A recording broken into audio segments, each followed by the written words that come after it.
Thank you, Mr. Secretary. Thank you, Mr. President, and good morning.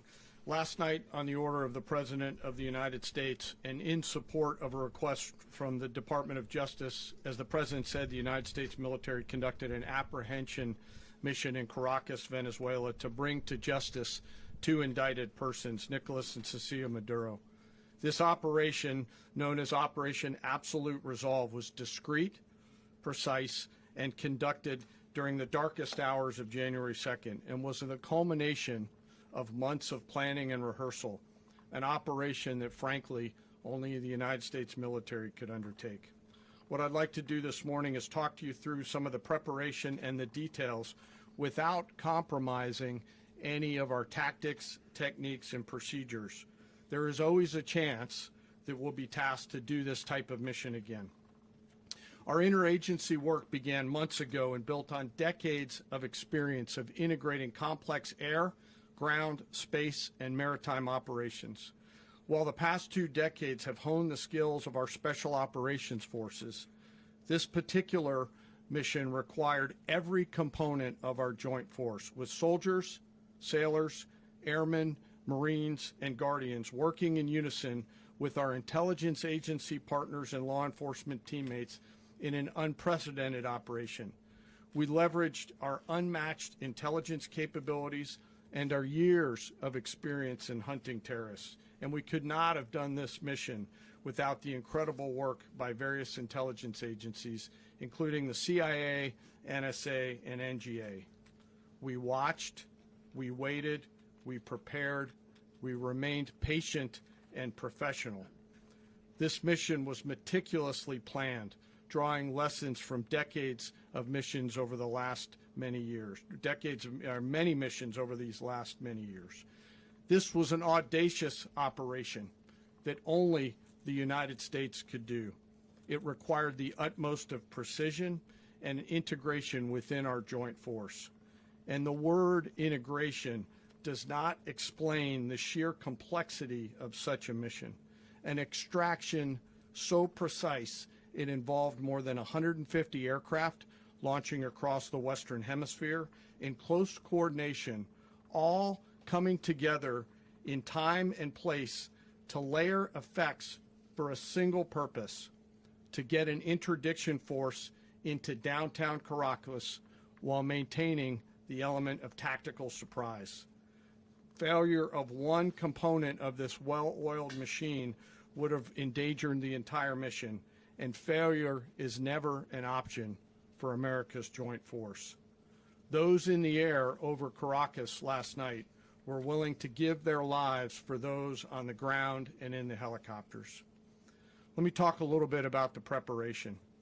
After months of work by our intelligence teammates to find Maduro and understand how he moved, where he lived, where he traveled, what he ate, what he wore, what were his pets, in early December, our force was set pending a series of aligned events. Key was choosing the right day to minimize the potential for civilian harm and maximize the element of surprise and minimize the harm to the indicted personnel so, as the President said, they could be brought to justice. And as the President said earlier today, weather in Venezuela is always a factor this time of the year.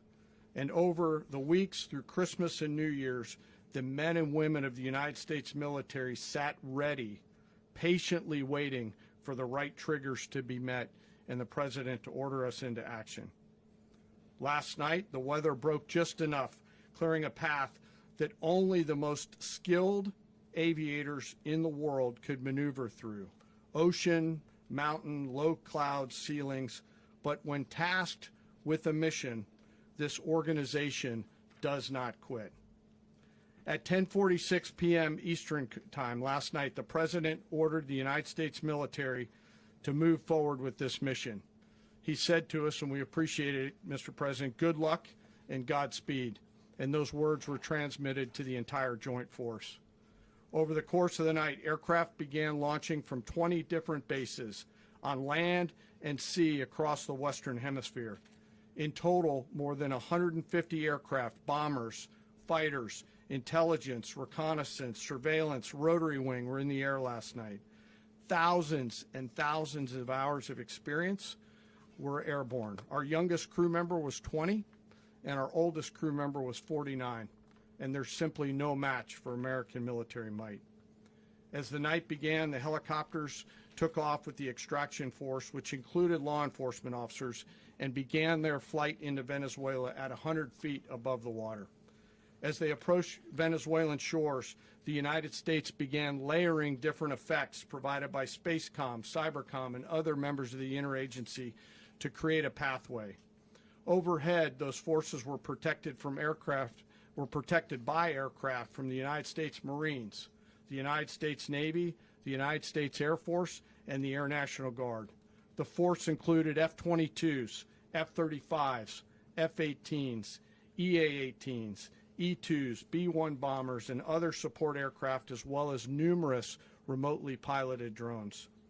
As the force began to approach Caracas, the Joint Air Component began dismantling and disabling the air defense systems in Venezuela, employing weapons to ensure the safe passage of the helicopters into the target area. The goal of our air component is, was, and always will be to protect the helicopters and the ground force and get them to the target and get them home.